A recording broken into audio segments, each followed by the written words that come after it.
estábamos hablando de que el dualismo griego que nosotros hemos heredado a través de la cultura, también produce en nosotros una distorsión acerca del concepto del reino, porque eso también sucedió dentro de la Iglesia Católica. Yo recuerdo que era más o menos, como decirlo así, una manera de pensar común, que cuando uno enterraba a un muerto, por ejemplo, decía, no, ¿dónde está el alma de esta persona? Ya está en el reino del Señor. Entonces, era como que el reino de Dios era algo configurado solamente para la vida espiritual, incluso hasta después de la muerte. Y esta es una trampa, porque no hay nada en la Biblia que nos haga ver las cosas así. Y el tema está en que si hablamos de dualismo, y particularmente griego, nos vamos a dar cuenta que pronto hay una especie de rivalidad intelectual en esto, y es la mentalidad griega versus la mentalidad judía. Si de hecho nosotros tuviéramos que entender el Evangelio, no deberíamos entenderlo por los valores propios de la mentalidad griega, sino por los de la mentalidad judía. Dicho en otras palabras, el reino deberíamos entenderlo más como lo entenderían ellos, a que como lo entenderían, digamos, personajes de la Edad Media que vienen de una cultura griega. En este sentido, ¿no? Por ejemplo, los judíos estaban a la expectativa justamente de un rey que fuese realmente rey. Ellos jamás hubieran predicado de un rey espiritual que esté en algún lugar, y el reino que ellos esperaban era la restauración del reino de Dios en Israel. O sea, literalmente, o sea, por donde sea que se le mire, los judíos estaban esperando un reino expresado en las condiciones naturales de la vida, ¿no? De hecho, los cristianos que estaban en Roma, ellos anunciaban que Jesús es el rey y no el César. Y esto les costaba pues la persecución que ellos sufrían, porque lo vivían con ejemplos, y que tal vez a los romanos no les hubiera ofendido, pero que al final la glorificación de todas las cosas maravillosas que ellos hacían era a otro rey, no era el rey que ellos defendían o que ellos servían.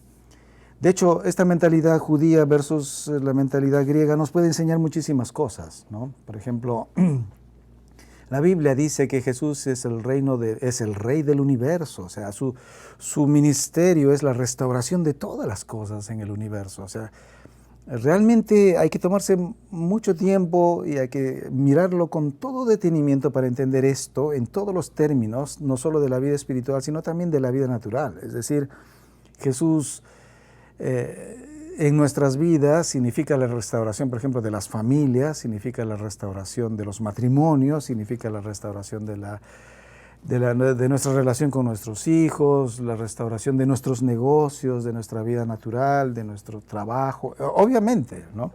O sea que Él es rey del universo, pero si nosotros, por ejemplo, nos trasladamos a la mentalidad griega, en la mentalidad griega es, no, yo soy salvo para irme al cielo, ¿no? Entonces ya vamos encontrando una tremenda diferencia en interpretación. Es decir, tan solamente nos damos la ventaja de no pensar como los griegos y empezamos a pensar como debería ser la mentalidad en la cual se debería interpretar la Biblia, que es la judía, ya vamos encontrando una gran diferencia, ¿no? Por ejemplo, los griegos decían que todo lo que es natural es malo, es inherentemente malo. O sea, ellos esperaban que después de la muerte ellos pudieran irse a un lugar inmaterial donde estaba Dios. Eso trascendió dentro de la Iglesia Católica. Pero si tú te fijas, para los griegos las cosas naturales eran inherentemente malas, incluyendo el cuerpo, porque era la parte natural de nuestra existencia, mientras que para ellos la verdadera existencia era la del alma. Pero si lees la Biblia, ves a Dios creando las cosas naturales y llamándolas paso a paso buenas, ¿no? Sin embargo, saltas al Nuevo Testamento y ya empiezas a encontrar incoherencias al respecto, porque es la intromisión de la mentalidad griega. Es decir, nosotros deberíamos hacer una revisión y reafirmar nuevamente nuestras creencias, ¿no? Los griegos, por ejemplo, también despreciaban la naturaleza humana del cuerpo, o sea, su naturaleza material.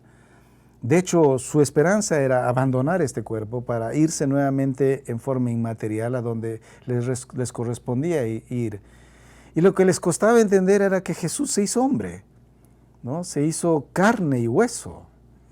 Y lo que es más todavía, que Él murió, y no solamente eso, sino que Dios lo resucitó, es decir, Dios validaba otra vez digamos, la consagración del cuerpo como algo bueno. Y la nueva creación, y esto era algo que a los cristianos en los primeros siglos les costaba aceptar o creer o entender o practicar porque provenía de una mentalidad que no era propia de los griegos. Al final de la historia, si ustedes se dan cuenta, nosotros hemos sido convertidos en cristianos, pero si vamos a nuestras iglesias, casi no se habla de la creación, por ejemplo, ¿no? Versus la cantidad de prédicas que se hablan del cielo, ¿verdad? Muchas veces entra un predicador y la primera pregunta que hace es eso: ¿quién quiere ir al cielo? Y todos levantan la mano, ¿no? Ese es un auditorio griego. Literalmente lo es. Y toda esa lógica, ¿no? Por ejemplo, la Biblia dice que la creación es buena, pero no nos maravillamos de las cosas maravillosas que Dios ha hecho en el orden de la creación. No las utilizamos ni siquiera como ilustraciones para animar a la gente a alabar a Dios por sus obras naturales. Pero estamos bien enfocados en los milagros, estamos bien enfocados en cosas que son sobrenaturales, ¿no? Y uno dice, ¿pero por qué? Si hay tantas cosas maravillosas allá. Hasta la gente del mundo se maravilla, ¿no? A veces, por ejemplo, uno prende la televisión y están estos programas del National Geographic o de History Channel, y estos tipos que no creen en Dios se maravillan de los animales y los fenómenos, y hacen tremendo, le invierten tanto dinero en esas cosas.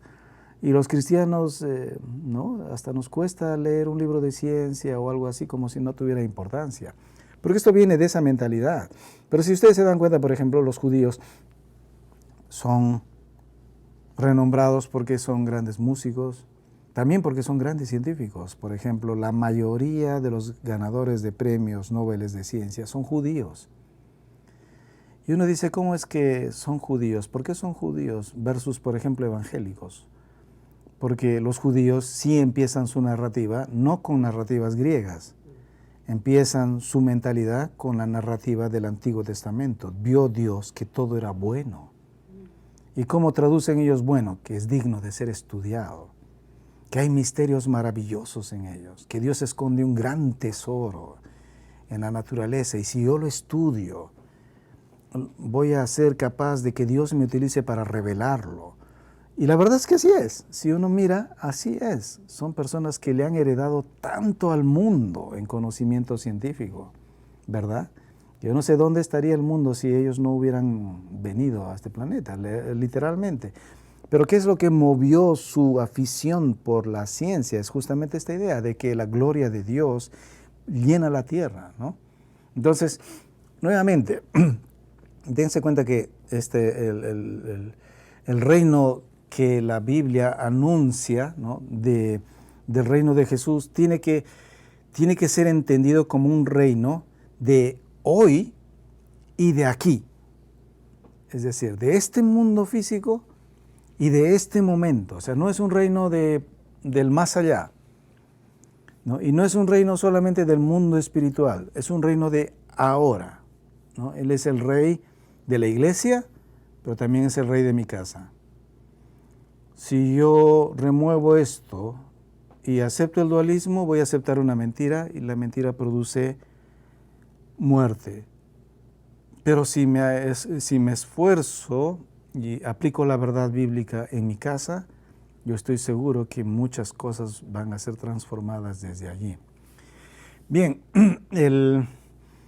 esta mentalidad griega versus la mentalidad judía nos puede dar muchas sorpresas si nosotros lo vemos de esa manera, ¿no?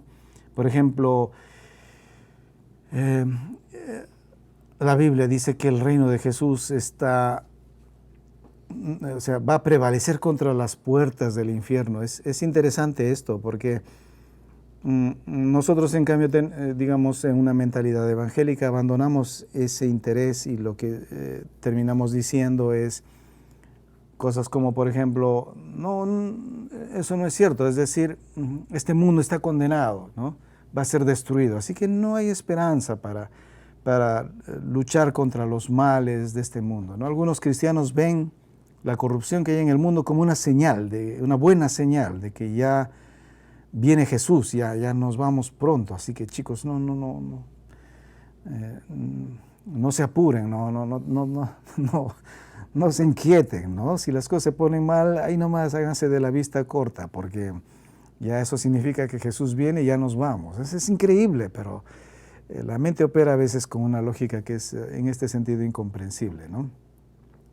Y así, pero si nosotros invitamos el reino de Dios y lo volvemos algo natural, lo invitamos a todas las áreas de la vida que nosotros hemos señalado en la columna de cosas físicas, lo que va a suceder primeramente en el sentido personal es que vamos a empezar a dar pasos de fe que de otra manera no los hubiéramos vivido, pero es asombroso, por ejemplo, que yo lleve mi fe a mi trabajo. Si los creyentes extendieran el reino de Cristo hacia su trabajo, porque eso es lo que dice la Biblia, ¿no? Dice, siervos, obedeced en todo a vuestros amos terrenales.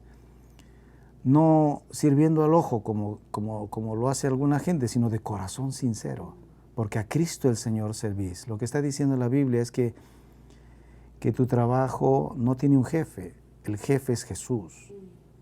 Así que puede haber un jefe y muchos pueden considerarlo jefe, pero tú no debes considerarlo jefe a él, tú tienes que considerar como jefe a Jesús. Y lo que tú tienes que hacer es andar en luz con él. En tu trabajo tienes que hacer las cosas como para él. Y si lo haces, vas a ver cómo la vida va a fluir, una fuente del conocimiento de Dios se va a dar ahí.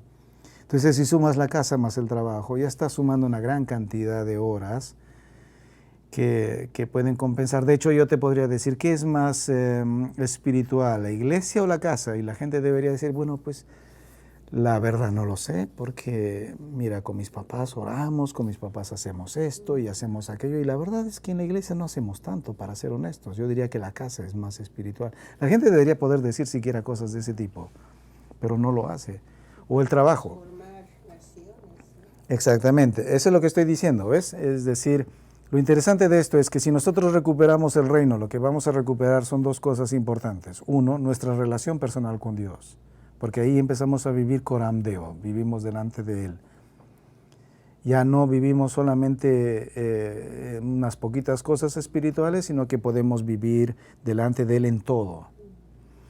Y si entonces ese es como el testimonio de William Wilberforce, ¿no? William Wilberforce quiso abandonar su carrera de derecho para dedicarse al ministerio en la vida de la iglesia, pero los hermanos lo detuvieron y le dijeron, no, eso lo vamos a orar. Y oraron juntos y luego cuando él salió a la vida pública dijo, Dios me ha llamado a terminar mi carrera de derecho y a luchar por la abolición de la esclavitud del negro. Y eso cambió la historia, ¿verdad? Es decir, también el reino de Dios nos habilita para impactar en la sociedad, para ser personas que transformen la sociedad. Es increíble todo lo que los creyentes hemos perdido creyendo en la mentira griega de que el reino es algo para cuando tú mueras y que es para otro tiempo y que está en otro lugar, ¿no? Así que se necesita mucho sentido práctico para llevar esta fe en esta forma, ¿no? Tenemos que desmitificar la fe y darnos cuenta que puede empezar marcando tarjeta a las 8 de la mañana, o quizás antes de eso, ¿no? Bien, voy a avanzar un poquito más porque quisiera hablar un poco más de dos cosas. Uno es sobre el tema de posmodernidad. Quizás no lleguemos a profundizar mucho en este punto, ¿no? Pero el anticristo de nuestro tiempo se llama posmodernidad, es decir, es el enemigo más poderoso que hay contra la cruz de Cristo. Y bueno, resulta que desde un buen tiempo atrás es algo que se ha venido cocinando. Bueno, la Biblia nos enseña de que en una parábola que en la casa de un amo se sembró trigo y también se sembró cizaña. Y vienen los siervos y le dicen, Señor, ¿tú no sembraste tu buena semilla que había trigo solamente? Pues ¿por qué ha surgido esta cizaña? Y entonces el señor de la casa responde, dice, creo que es el enemigo el que ha puesto eso ahí, pero Y los siervos le dicen, ¿quieres que vayamos y la saquemos de ahí? Y él dice, no, no quiero que la arranquen, porque no vaya a ser que al hacerlo también destruyan el trigo. Vamos a esperar que llegue el tiempo de la cosecha, cosechamos todo y después separaremos lo uno de lo otro y lo que no sirva lo echaremos al fuego. Lo que más o menos nos dice eso es que hasta el fin de la historia humana, lo bueno y lo malo van a estar en una constante lucha. Es decir, no es que se puede llegar a un punto en el que todas las cosas malas llegan a desaparecer. Por mucho que el cristiano imponga el reino de Dios, puede ser temporalmente algo sumamente exitoso, pero pronto el mal crece. Y por ejemplo, la posmodernidad es un movimiento de organizaciones y de personas militantes que buscan la imposición de una filosofía existencialista. Bueno, estas suenan muchas palabras así medio que parecen sofisticadas, pero no lo son, ¿no? El existencialismo es, ojalá pudiéramos hacer que la gente lo entienda, es la enfermedad psicológica de nuestro tiempo. Es decir, todos nosotros estamos enfermando de existencialismo. El existencialismo es una forma de pensar que nos inutiliza, nos aleja de una perspectiva bíblica y finalmente, no importa lo que hagamos, no importa que vayamos a la iglesia, no importa cómo tratemos de vivir nuestra vida cristiana, simplemente ya estamos fuera de la perspectiva bíblica. Y este movimiento postmodernista trata de imponer sus ideas existencialistas en el resto del mundo y eso es el responsable de por qué hoy en día, por ejemplo, en Latinoamérica estamos medio que peleando una batalla porque ellos quieren imponer, por ejemplo, el aborto, quieren imponer el tema de género, quieren que en las escuelas se enseñe sobre homosexualidad como una cosa natural a los niños, ellos quieren que a través de una serie de leyes, ellos quieren, pues un poco, o sea, no un poco, o sea, en definitiva, ellos quieren destruir la familia. El movimiento postmodernista es un movimiento que ya tiene mucho tiempo trabajando y, por ejemplo, nosotros prendemos la televisión y por el cine, la música, la televisión, podemos ver mucho existencialismo y no nos damos cuenta, pero nuestros niños se están enfermando conforme van viendo películas, van escuchando música. Llegado un rato les cuesta creer en Dios. Y si creen en un Dios, es en el Dios en el que van a la iglesia y le piden dinero, le piden televisión, le piden autos, Cuando tú encuentras una iglesia donde la gente solamente va para orar por sus problemas financieros y de esta naturaleza, tienes claramente establecida una iglesia con un pensamiento postmodernista. Y ya cayeron en una trampa, ¿no? Es decir, la persona que vive de existencialismo es una persona que lucha con los problemas de la vida sin Dios y tiene la suerte de encontrarse un Dios en una iglesia evangélica que le va a ayudar dándole cosas y le va a ayudar a tener una vida más confortable, ¿no? Porque básicamente ese es uno de los propósitos de la posmodernidad. Una mentalidad existencialista, ¿no? Es una forma de distorsión. No quiero explicar mucho esto. Es una forma de distorsión de la realidad que proviene justamente de una filosofía muy bien elaborada, ¿no? que hoy en día, es decir, ustedes saben bien que en la sociedad o bien tú crees en Dios o bien no crees en Dios. ¿Ok? Esto te va a llevar por dos caminos distintos, ¿verdad? ¿Se han dado cuenta? Ok. Debería llevarnos por dos caminos distintos. Lo interesante está en que debido al existencialismo, crees en Dios o no crees en Dios y los dos van en la misma ruta. No sé si me entienden. Es decir, los dos siguen caminando en incredulidad. Es la enfermedad de nuestro tiempo. ¿Cómo lo explico? Voy a hacer un poquito una explicación al respecto, ¿no? ¿Qué es existencialismo? Existencialismo es una filosofía bastante inconsistente, ¿no? ¿Ya? pero que es el producto natural en nuestro tiempo de la persistencia en el evolucionismo.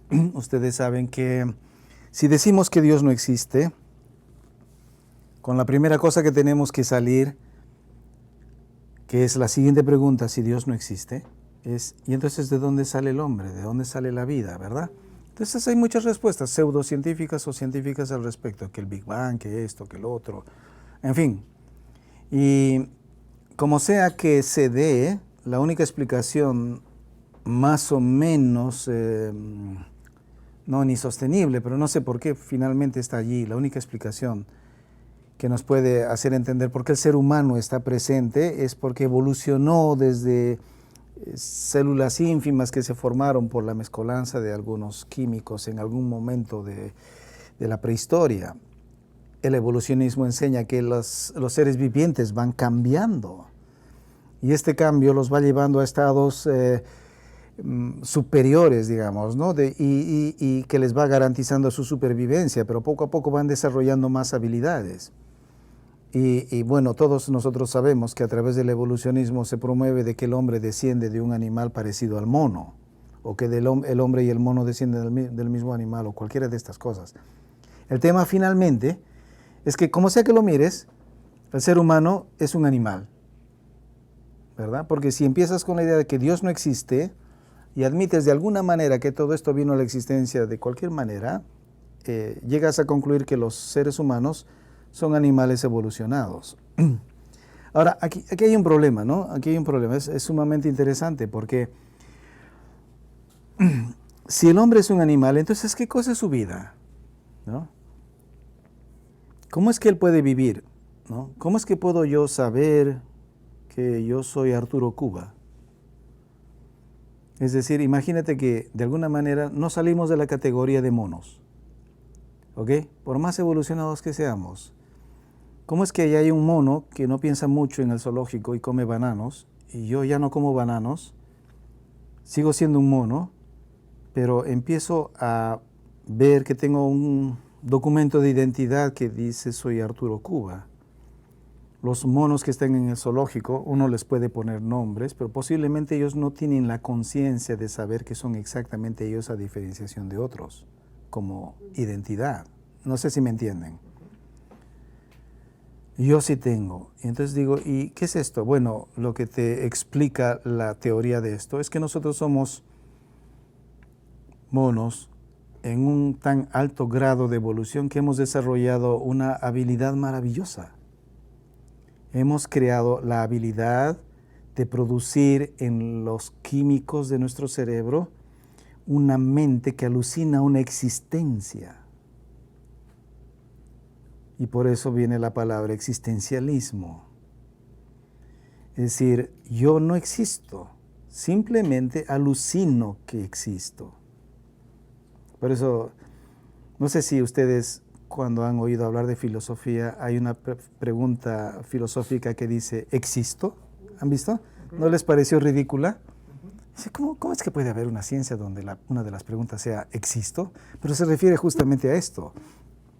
La pregunta es válida si ustedes se dan cuenta desde ese punto de vista. Es decir, si soy un animal evolucionado, por ahí mi teoría me indica de que mi capacidad de creer en esta bonita existencia, por ejemplo, mi amor por mi esposa, mi amor por mis hijos, el creer que yo voy a una oficina como FH es una cosa de monos, para algunos sí. ¿Ok? Pero la pregunta es, ¿eso existe? ¿O solo lo estoy alucinando? ¿Existe realmente? Bueno, el existencialismo lo que te dice es, no existe. Tú solo lo estás alucinando. Y si tú dices, ¿y entonces por qué sigo yendo a FH todos los días? ¿Porque tú quieres? Bueno, la verdad no es porque tú quieres, sino porque tu papá te metió la idea de que tienes que trabajar. Y otro por ahí te metió la idea de que te tienes que casar. ¿Y por qué te tienes que casar? Porque naciste hombre o naciste mujer. Y otro tonto más te dijo de que un hombre es un hombre por una razón y una mujer es por otra razón. Pero si tú quieres, puedes hacer un cambio. Porque bien en el fondo, no importa lo que seas, eso no existe.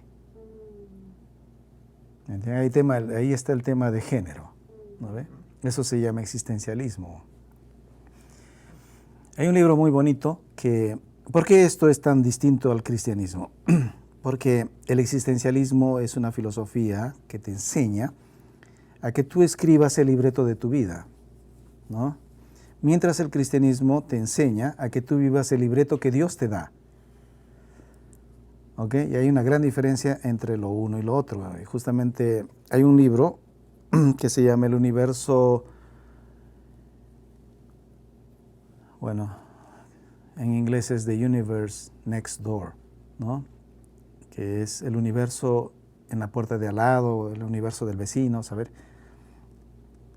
Y el autor menciona, no sé si es ahí exactamente que yo leí esto, pero él da un ejemplo que para mí es una brillante ilustración. Él dice que imaginemos que nosotros somos actores de una obra teatral, digamos Romeo y Julieta, ¿ya? Entonces, si tú vas a representar, digamos, a Romeo, estás dentro de la obra y lo que vas a recibir es un libro con todas las líneas. Tú tienes que seguir lo que el personaje hace, ¿cierto? ¿Verdad? De eso se trata, ¿no es cierto? Pero la obra es vista de afuera, ¿ok? Tú debes hacer el esfuerzo que aunque estás adentro, sigas la obra como si la estuvieras viendo de afuera. ¿Cierto o no? Ok. ¿Quién está afuera viendo la obra? Es Dios. Así que aunque tú estés aquí, tú tienes que hacer mucho el esfuerzo de seguir el libreto como Dios lo está viendo. ¿Ok? Pero ¿qué pasaría si de repente te pasa algo y estás leyendo y dices, qué mal este Romeo, a mí no me gusta el papel. De hecho, ni siquiera me gusta Julieta, me gusta su hermana. Y empiezas a actuar así, ¿qué pasaría? Ok, exactamente, la obra es un desastre, te sales del rol, ¿verdad? Ya, eso es existencialismo. La mayoría de nosotros estamos enfermos de formar una vida que no es la voluntad de Dios, que no es difícil saberla, pero nos hemos cansado de caminar haciendo un desastre del asunto. Porque bíblicamente hablando, si nosotros comprendiéramos la Biblia correctamente, nuestra vida se parecería a la de Moisés, a la de Josué, a la de los apóstoles, que poco a poco van discerniendo que Dios les ha puesto un camino del cual no pueden salir. Y van cumpliendo algo que Dios se propuso con ellos, porque la obra teatral es de Él, no es nuestra. Y el creyente no debería ir a la iglesia a pedir carros, casas, dinero. El creyente debería ir a pedir ahí fortaleza para concluir la obra que Dios le ha dado. ¿Me captaron la idea? Ok, ¿y ahora cómo creen que es su iglesia? ¿Existencialista o bíblica?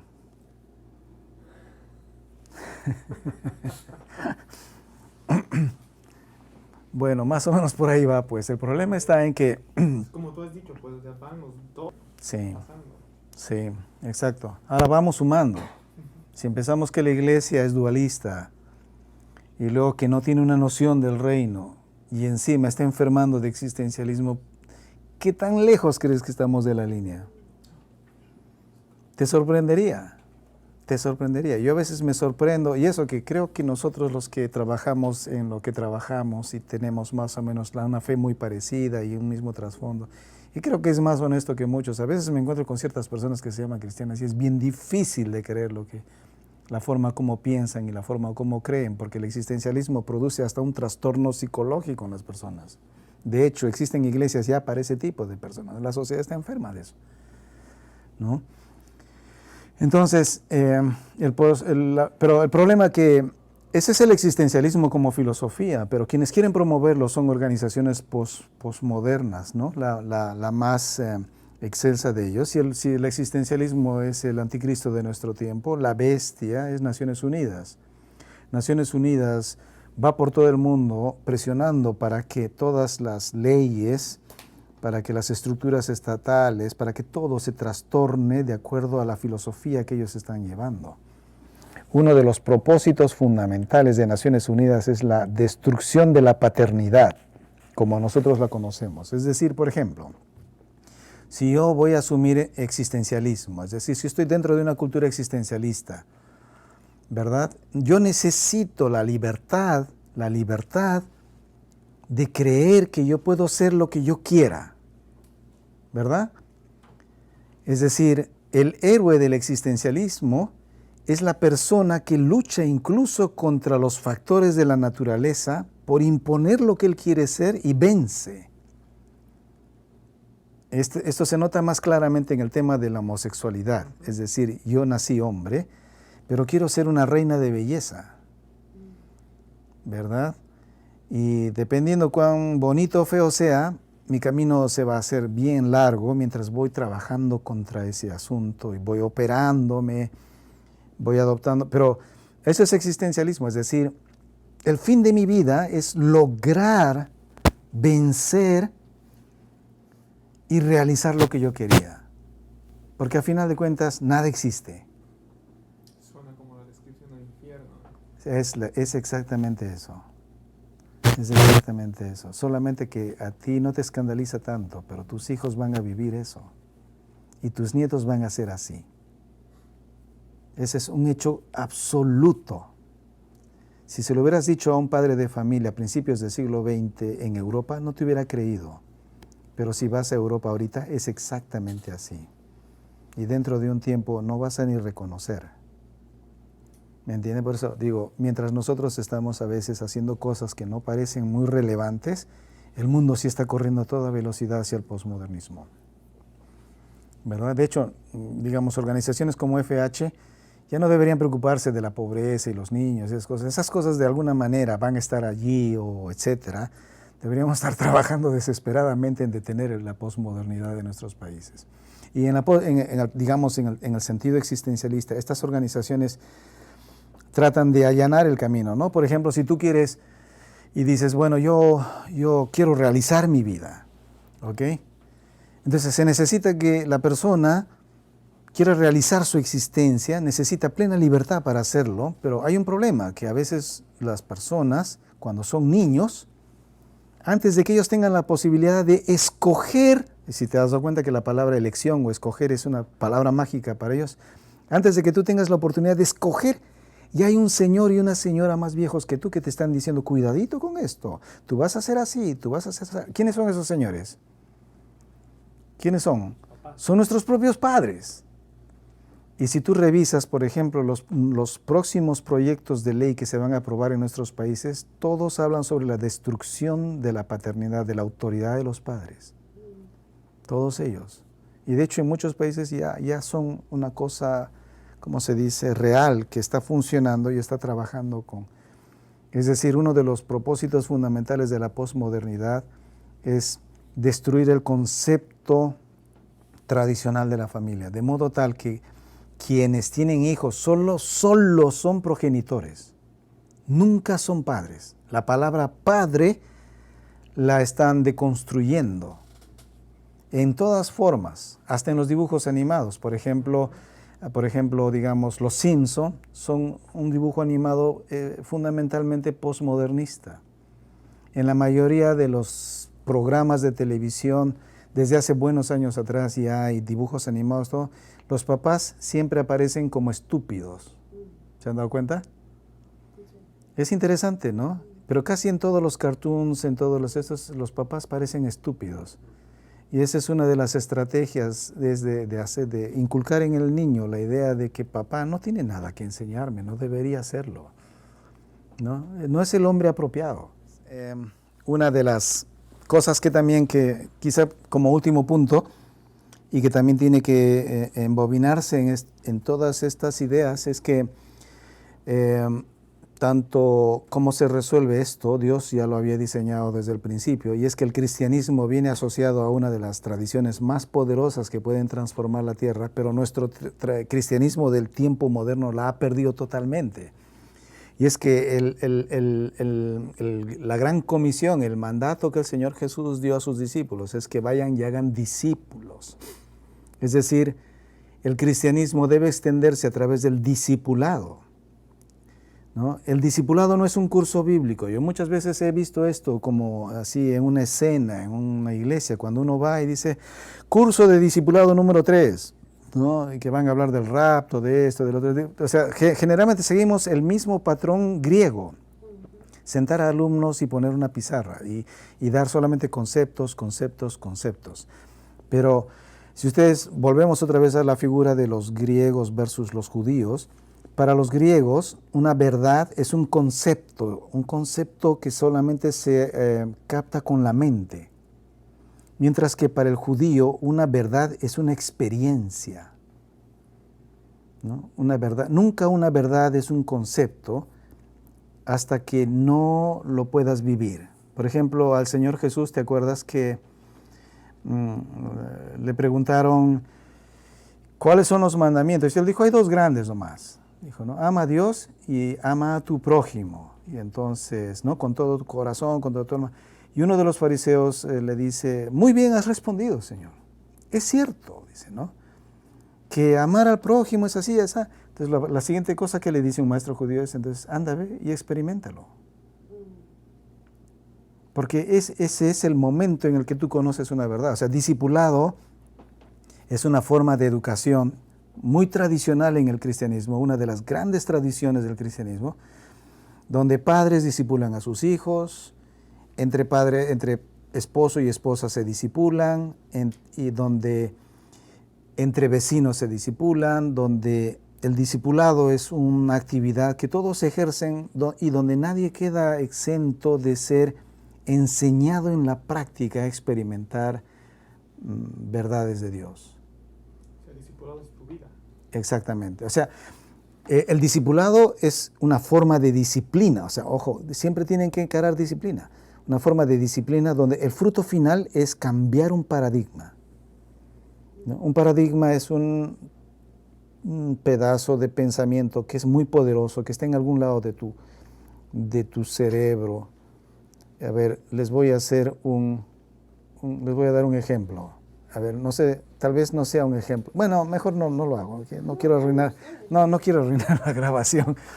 Pero, es decir, un paradigma es una de esas cosas que tú no harías. Por ejemplo, o no sé, imagina una cosa que tú no harías ni aunque te maten, ¿no? Porque así te educaron tus padres, ¿no? Yo recuerdo una vez que tenía delante de mí un amigo hindú que mezclaba la comida con la mano, es decir, ¿no? O sea, digamos que tenía salsas y todo el arroz. Luego comía con la mano y mientras comía eruptaba y hablaba. Pero no eruptaba un solo erupto final, sino que era una increíble habilidad de ir eruptando mientras va hablando y va masticando. Y la verdad es que cuando yo vi eso, casi me desmayo, ¿no? O sea, pensé al principio que yo lo iba a soportar. ¿Pero por qué? Porque de niño crearon ese paradigma en mí, que eso es negativo, ¿me entienden? Ok, ¿puedo vencerlo? Seguro que puedo vencerlo. ¿Qué necesito? Práctica, disciplina. Tal vez yo mismo hago eso, me mezclo entre más personas, pero tengo que pasar un proceso. No basta decir, ya lo vi, sino que tengo que vivirlo, tengo que experimentarlo, hasta que llegado un momento, tal vez lo hago tanto que cuando voy a otro lugar, a mi lugar de, digamos, de procedencia, y como así la gente se vaya encima mío y diga, pero sí es normal. Y yo ya prefiero volver donde los que eruptan que quedarme allá, porque ya no puedo retroceder. ¿Me entienden? Es decir, cuando uno cambia de paradigma, ya no puede retroceder. ¿Me entienden? Entonces, ¿qué es lo que pasa? Lo que pasa es que, bueno, estoy hablando de una cosa negativa, ¿no? Ojalá pudiera darles inmediatamente un vistazo de una idea que es positiva, pero el tema está en que discipulado y disciplina lógicamente parecen estar asociados a la misma palabra, ¿verdad? Y entonces el tema está en que los cristianos, ¿por qué lograron conquistar el mundo? ¿Por qué transformaron la sociedad desde antes? Es porque ellos practicaban el discipulado. Hoy en día nosotros tenemos muchas facilidades modernas, podríamos ir hasta un culto por televisión, por internet, tenemos libros en grandes cantidades. Piensen ustedes en el discipulado en una época donde no habían libros, porque hay libros solamente desde la Edad Media, pero y antes. En cambio nosotros tenemos libros en grandes cantidades, basta que tú hagas una llamadita y los de Amazon vienen a darte todo lo que tú quieras. videos, programas de toda clase. Y sin embargo, somos tan débiles espiritualmente para obedecer la palabra de Dios. ¿Por qué sucede eso? Por una simple razón, porque Dios no ha diseñado ninguna forma para que podamos vivir su palabra, sino solo a través del discipulado. De ahí es la gran comisión. Pero si el discipulado quiere decir que alguien te agarra y con disciplina te hace practicar, hasta que llegado un rato ya es parte tuya, ¿no? Yo recuerdo que yo no sé, pero esto no me parece que esté en la Biblia, pero los cristianos en Latinoamérica utilizamos la frase de hacer carne la palabra. No sé si ustedes han escuchado eso alguna vez, ¿no ve? Hacer carne la palabra, o sea, encarnar la palabra. ¿Cuándo sucede eso? Claro, o sea, lo que estamos queriendo decir con la frase es que debes practicarla de tal manera que ya seas tú. Ok, eso quiere decir que se ha vuelto en un paradigma tuyo. Ya no puedes voltear. Y ese paradigma está creando una cultura en tu vida que va a chocar contra cualquiera que se le opone. ¿Me entienden? Como por ejemplo podría ser, digamos, que tú vives en una sociedad que somos limpios y pulcros y de repente encuentras una persona haciendo sus necesidades en la calle porque sí. Entonces te va a chocar. Y si estás en tu vecindario, tú vas a encontrarte en la posición en la que vas a decir, tengo que ir y hablar con ese vecino, porque no me gusta lo que está haciendo. ¿Por qué no te gusta? Porque no es tu cosmovisión. Y al vecino le gusta, pero a ti no te gusta. La pregunta es, ¿quién es más fuerte? ¿Quién va a vencer? El paradigma más fuerte va a vencer. Y nosotros deberíamos vencer en el mundo por nuestros paradigmas. Entonces eso solo se produce por cosmovisión, ¿verdad? Entonces, si ustedes se dan cuenta, hay un conjunto de cosas aquí que parecen sueltas, pero que son muy poderosas y que están sin respuesta y sin quien trabaje en esto. Estamos viviendo en un cristianismo totalmente abandonado, como si fuese un templo que ha sido derribado. La pregunta es que nosotros ¿qué deberíamos hacer al respecto? ¿Cómo debemos resolver este problema? ¿No? La pregunta es, ¿cómo empezamos una iniciativa de discipulado? Porque para discipular a alguien que no es discipulado se necesita alguien que esté discipulado, por lo menos en términos bastante aceptables, ¿no? De otra manera pareciera no haber forma como empezar esto, ¿no? Si nosotros miramos la Biblia, quienes empezaron el discipulado, en primer lugar ya venían de una cultura bastante apropiada para eso, o sea, quienes empezaron el discipulado eran judíos. Segundo, quienes empezaron el discipulado traían ya una inercia provocada por una tremenda gracia que fue derramado en ellos a través del Espíritu Santo, ¿no? Pero sin embargo, yo pienso que eso no anula todavía ¿cómo se puede decir así? La probabilidad de que podamos empezar una forma de discipulado. Justamente hablábamos de cómo crear una forma de discipulado con principios bíblicos, por ejemplo, ¿no? Pienso que quizá no seríamos capaces de crear una forma de discipulado que sea exhaustiva, ¿no? Pero si un grupo de creyentes en primer lugar buscan a Dios para tomar en serio esto, la verdad es que a mí lo que me preocupa por encima de todo no son las imposibilidades de quién hace, quién no hace. Lo que me preocupa es siempre la seriedad del asunto. Yo les aseguro que así como contaba Dwight, ustedes empiezan un grupo de discipulado al que vengan 50 horas y en 50 personas, y en 3 meses no les queda ni 2. Porque la gente, no sé por qué, es sorprendentemente poco seria para esto.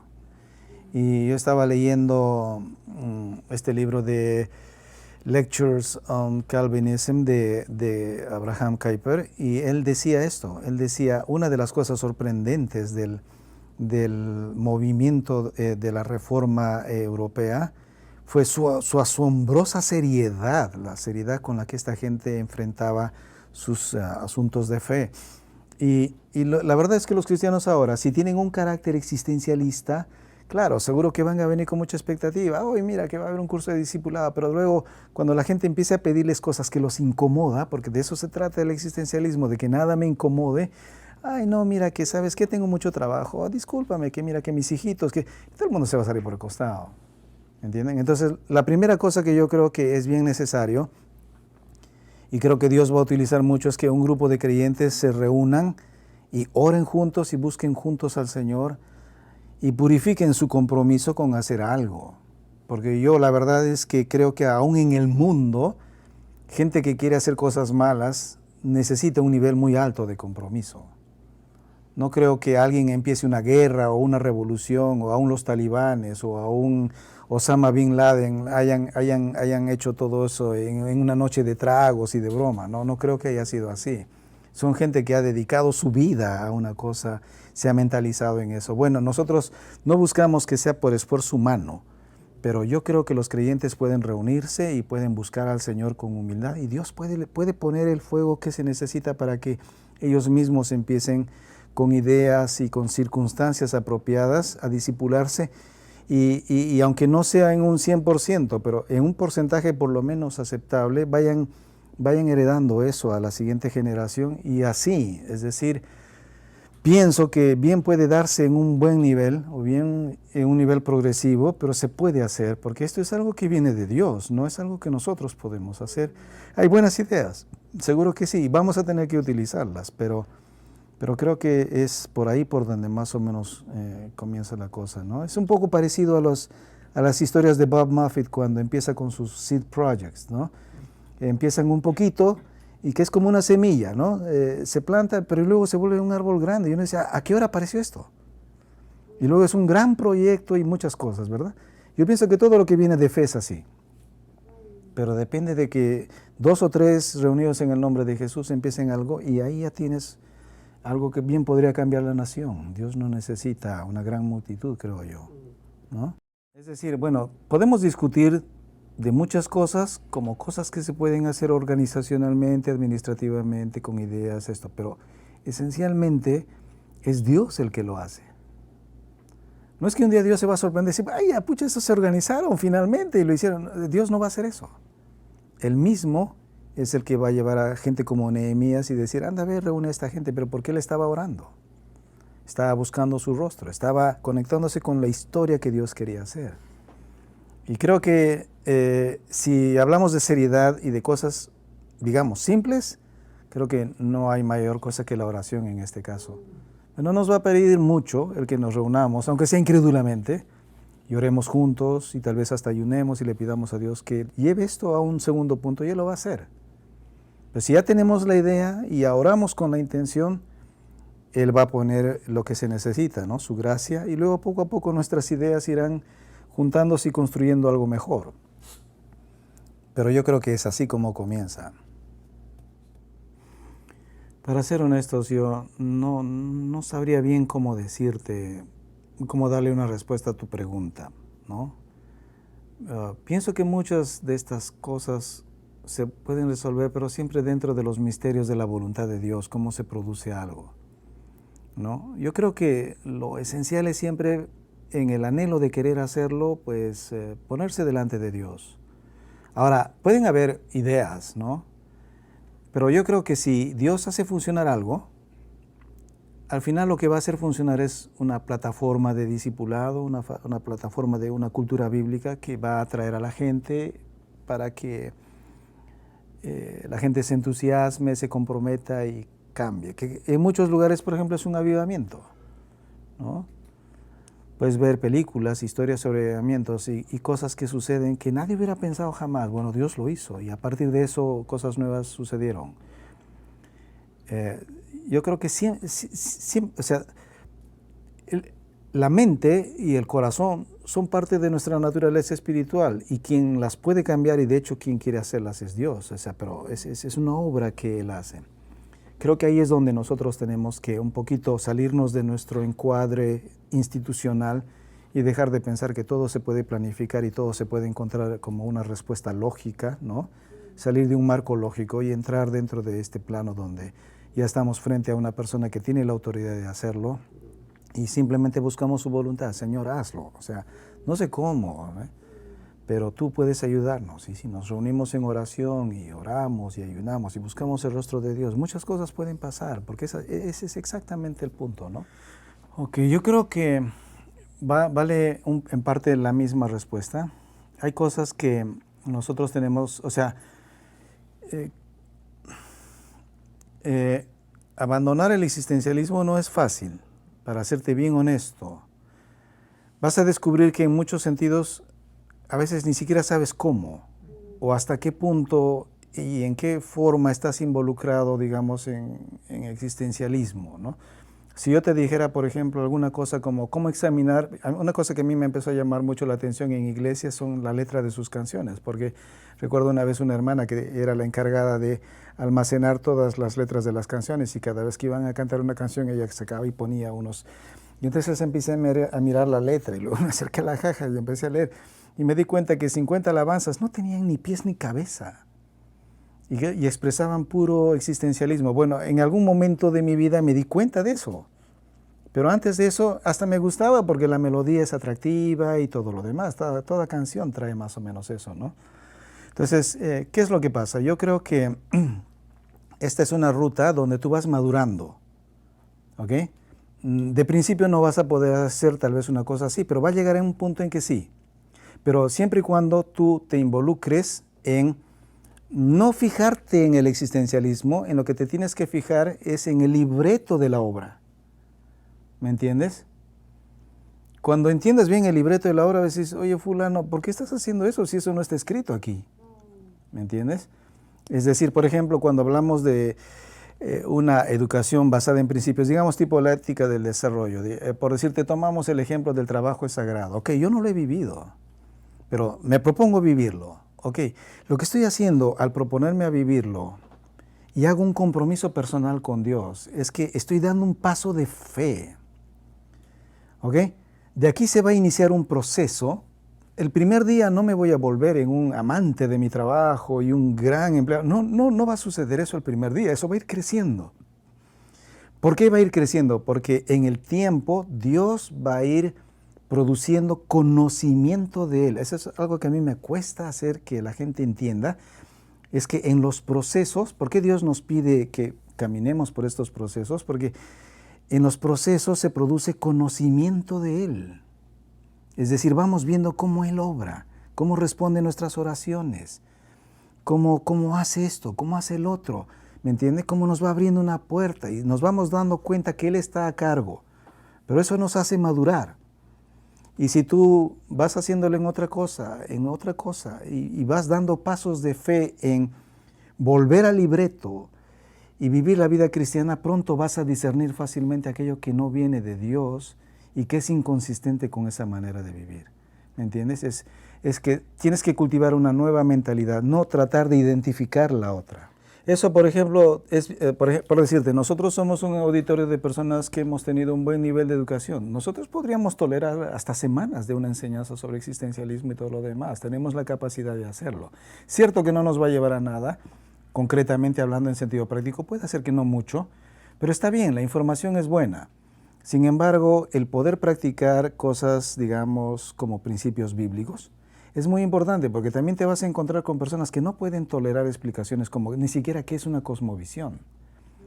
¿Me entiendes? Eso es lo que nos pasó a nosotros incluso con el personal de Fundación contra el Hambre en Guatemala. Tuvimos que levantar las manos y decir, no hay cómo hacerles entender a estas personas sobre qué es paradigma o qué es cosmovisión. Estaba más allá de sus límites. Pero vas a encontrar muchas personas así, pero eso no los inhabilita para adquirir una cosmovisión bíblica. O sea, ellos nunca van a saber qué es una cosmovisión bíblica, pero sí pueden vivirla. Entonces, si les vas enseñando principios que son sencillos y sobre todo que son prácticos, llegado un rato vas a encontrar una civilización de gente que fantásticamente vive la palabra de Dios, aunque ellos no saben qué quiere decir cosmovisión bíblica. Mira, te voy a decir una cosa sobre los principios bíblicos, y esto no es algo que lo haya dicho antes, pero o sea, para mí, ¿qué es un principio bíblico? Es un poco difícil de determinar, pero en sí o sea, puede existir una explicación bien concreta, ¿no? Y no lo digo mucho porque a veces la gente con esto desvía su atención, pero la filosofía como ciencia es una ciencia que se encarga de hacer preguntas acerca de la vida, ¿no? Por ejemplo, digamos, ¿existe Dios? La respuesta es sí. Ok, la mayoría de los cristianos estudiamos, sabemos que Dios existe, ahí está la teología. Pero luego podemos seguir con las mismas preguntas. ¿Y ese Dios cómo es? Bueno, es un Dios invisible. Respondiendo a esas preguntas, ¿qué se logra? Que tú adquieras una visión concreta del todo de la realidad. Porque después de Dios pasas al hombre, ¿y qué es el hombre? ¿Y qué es el trabajo? ¿Y qué es? La filosofía hace todas esas preguntas. ¿Cuándo encontramos un principio bíblico que para mí es importante? Cuando una de esas preguntas me contradice o me da una nueva información que vale la pena que yo la explore más. ¿Me entiendes? Como por ejemplo eso, el tema del trabajo es una pregunta bíblica, es una pregunta filosófica. Y la Biblia responde eso. Ahora, si eso lo puedes llevar a términos prácticos, genial, ya tienes toda una enseñanza para discipulado. ¿Me entiendes? Por ejemplo, si te das cuenta en los materiales de Darrow, los títulos de las clases, está en forma de preguntas, porque son preguntas filosóficas, pues. ¿Hay propósito en el trabajo? Ese es el nombre en realidad. ¿Hay propósito en la historia? ¿Va a algún lugar la historia? La respuesta es sí o no. ¿Qué dice la Biblia? De ahí puedes sacar una lección. ¿Ya? Pero sin hacerse mucho de complicaciones, como te digo, ¿no? Tan solo con las cosas que parecen estar al alcance. Si tú lo simplificas y lo llevas a cosas bastante prácticas y sencillas, puedes trabajar con niños, puedes trabajar con gente del campo. Y si quieres darle un poco más de sofisticación, puedes traer charlas así. Pero el tema es que siempre termine en algo práctico. Y sobre todo en algo cultural. Esa es la parte quizás más importante. O sea, algo práctico como una actividad con un compromiso, pero sobre todo si puede terminar como algo cultural, porque cultura es algo que Dios nos ha dado a nosotros para que preservemos para siempre nuestras ideas, pues. Entonces todos creamos cultura de alguna manera, en la forma como organizamos nuestra casa, en la forma como botamos la basura, en la forma como vemos lo de la limpieza, siempre hay cultura. Entonces, si tú puedes ir adhiriendo a los principios, ejemplos prácticos, compromisos de discipulado y cultura, ya está. Puedes pasar estas enseñanzas a la nueva generación, porque a uno le va a costar siempre. El huevo o la gallina, ok, yo seré el huevo y la gallina al mismo tiempo, pues.